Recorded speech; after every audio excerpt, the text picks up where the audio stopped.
Friends, আমি আজকে দেখাবো কিভাবে একটা পেন ড্রাইভকে বা একটা ইউএসবি পেন ড্রাইভকে একটা পোর্টেবল ডিভাইসে পরিণত করা যায়, সেটা আজকে দেখাবো আপনাদের সামনে। তো এখানে আমি একটা সফটওয়্যার ওপেন করে রেখেছি, রূপস নামে এই সফটওয়্যারটা লাগবে।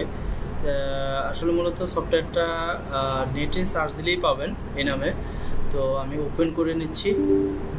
ইয়েস, এটা অলরেডি রানিং আছে আমার। তো এই সফটওয়্যারটা ওপেন হয়েছে।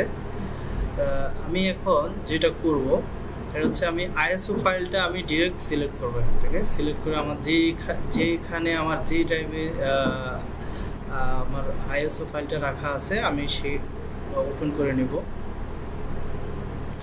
তো এখানে আরেকটা বিষয় আছে, যেমন পার্টিশন স্কিম দুই রকমের আছে, একটা হচ্ছে এমবিআর আর একটা হচ্ছে জিপিটি।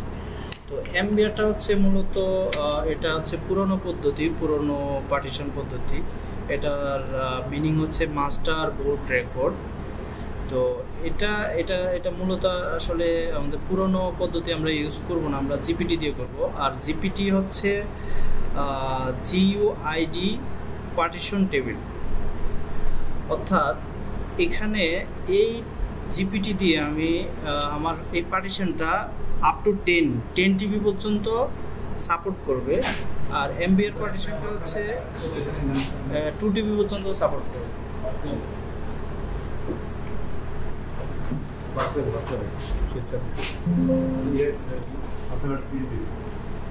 কি দিচ্ছে?